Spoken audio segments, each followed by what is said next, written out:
9 अगस्त 2024 भोर के लगभग 3 से 5 बजे के बीच में जब हम सब अपने घरों में चैन की नींद सो रहे थे, तो हमारे देश की एक वुमेन के साथ एक ऐसा क्राइम हो रहा था जो शायद कभी किसी के साथ ना हो।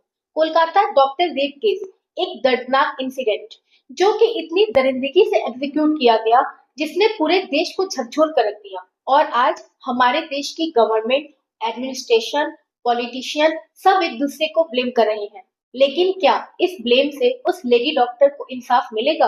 क्या उसके साथ ऐसा होना चाहिए था? हर रोज इंडिया के किसी न किसी कोने से ये न्यूज़ मिलती है कि आज यहाँ रेप हो गया, आज वहाँ रेप हो गया, आज एक छोटी बच्ची के साथ हो गया, एक स्कूल गर्ल या कॉलेज गर्ल के साथ हो गया, एक वर्किंग वुमेन के साथ हो गया। क्यों? क्या रीजन है इस घिनौने क्राइम का? हमारे समाज में ये दरिंदे खुले घूम रहे हैं, इन्हें डर क्यों नहीं है? क्या आज हमारी सोसाइटी में वुमेन सेफ है?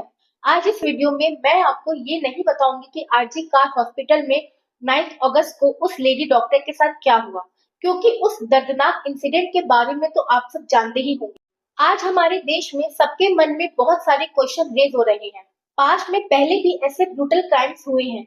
क्या उन क्रिमिनल्स को कड़ी सजा देने में हमारी कोर्ट और गवर्नमेंट से कहीं नरमी तो नहीं हो गई, जिसकी वजह से आज भी ये क्राइम करने में लोगों को डर नहीं लग रहा? क्या ये हमारे इंडियन जस्टिस सिस्टम का फेलियर नहीं है? अगर आज इन क्रिमिनल्स को कड़ी सजा नहीं मिली, तो क्या फ्यूचर में ये और क्रिमिनल्स को इनकरेज करेगा? निर्भया केस में एक्यूज को फांसी देने में 7 साल लग गए। तो यहाँ पर एक क्वेश्चन उठता है कि अगर उन एक्यूज का क्राइम प्रूफ हो गया था, तो उन्हें मर्सी अपील करने का मौका ही क्यों दिया गया? हमारे जस्टिस सिस्टम में क्रिमिनल्स को बहुत रेयर केस में फांसी होती है। हमारे जस्टिस सिस्टम में इन क्रिमिनल्स की सजा में कोताही क्यों बरती जाती है? क्या आज हर वो वुमेन जो नाइट शिफ्ट करती है उसे डरना चाहिए? क्या आज हर माँ बाप को अपनी बेटी को पढ़ाने और आगे बढ़ाने से डरना चाहिए? 2019 में हैदराबाद में एक वेटरनरी डॉक्टर के साथ गैंग रेप हुआ और उनका मर्डर कर दिया गया। उस केस में पुलिस ने 4 एक्यूज को तुरंत पकड़ा। तेलंगाना गवर्नमेंट ने फास्ट ट्रैक कोर्ट फॉर्म किया और उन्हें सजा दी। इसके बाद तेलंगाना पुलिस के साथ मुठभेड़ में उनका इनकाउंटर हो गया।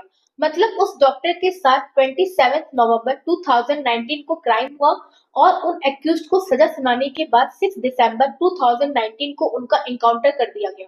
तेलंगाना पुलिस और गवर्नमेंट के द्वारा किया गया इतना फास्ट जस्टिस। इसके बाद मिनिस्ट्री ऑफ होम अफेयर्स ने तेलंगाना पुलिस और गवर्नमेंट को क्रिटिसाइज किया, ये बोलकर कि उन्होंने फास्ट ट्रैक कोर्ट के द्वारा क्विक पनिशमेंट देने के लिए आईपीसी और सीआरपीसी में लॉ इंट्रोड्यूस करके उसे अमेंड करने की कोशिश की।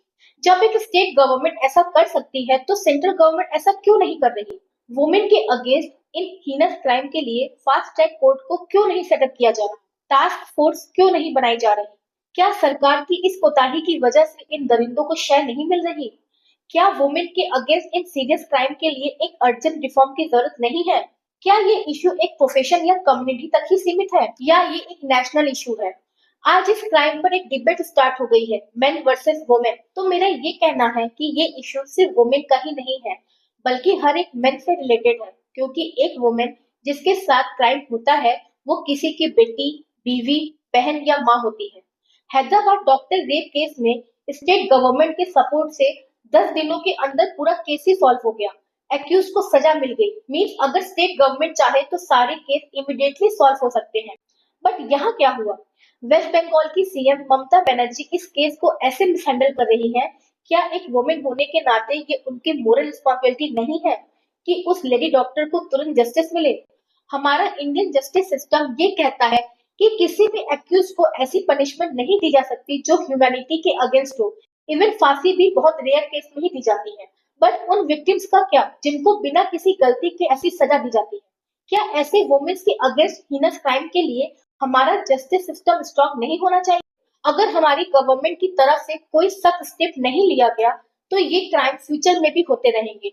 हर रोज यही रेप क्राइम सुनने को मिलते रहेंगे।